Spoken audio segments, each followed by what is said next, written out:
Howdy guys, the old Cornish poacher of Kentucky here. Got a new rifle for the channel. It's the 1863 Remington contract rifle, more commonly known as the Zoloff. It's 58 caliber. It's a slow 1:66 twist. They made like 14,000 of these things for the Civil War. And let me back this up a little bit.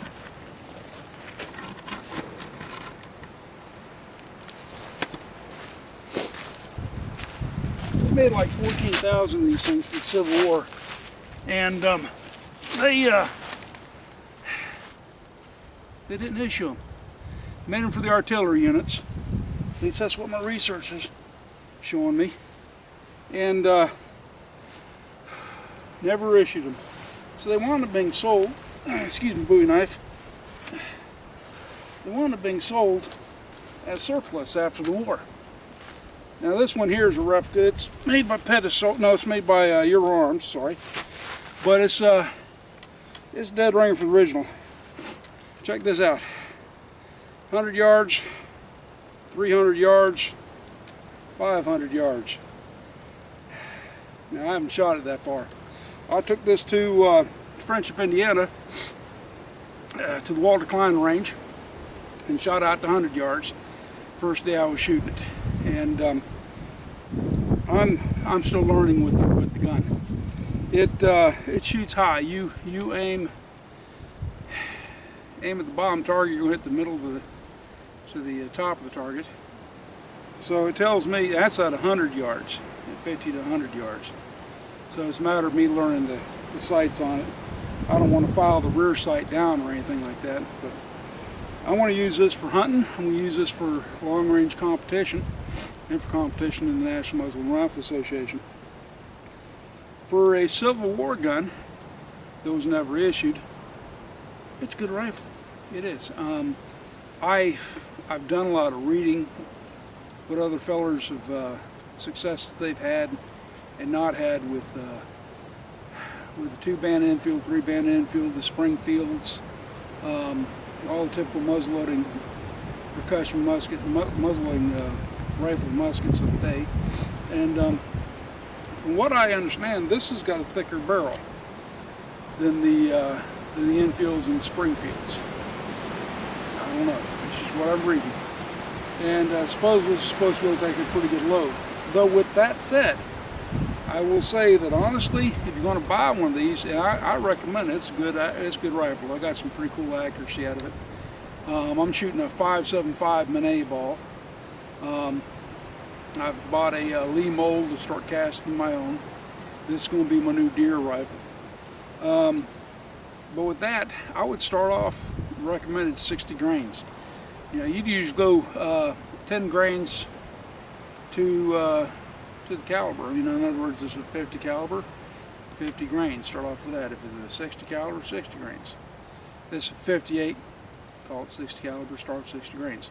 I'm shooting it at 70 grains. I find that I like that. And I also got to tweak me and the gun together. Bit of history on the gun. Like I said, these were not issued during the war. There's no records of them being issued and used during the war. But after that, they were sold to surplus. A number of them went out west as buffalo guns.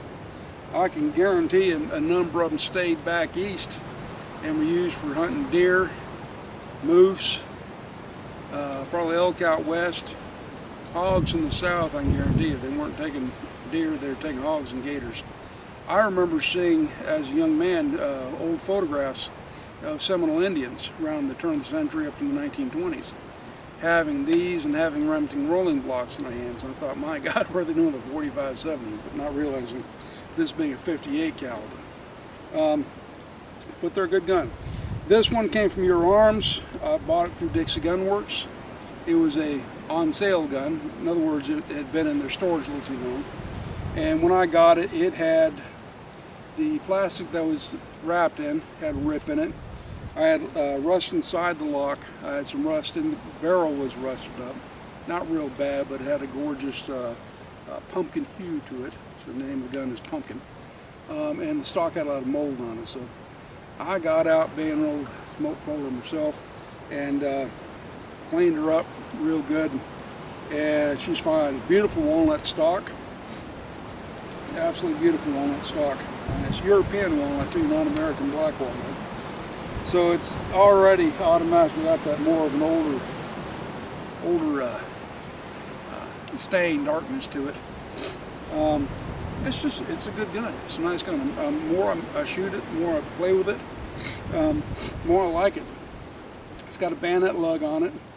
For those of you who want to do offhand target shooting, one thing I learned from old Trapdoor Springfield is if you can put a bayonet on the end of your rifle, if you're doing offhand, especially like in a Schützen position or something like that, gives a little extra weight and stays that barrel out a little bit better. It works.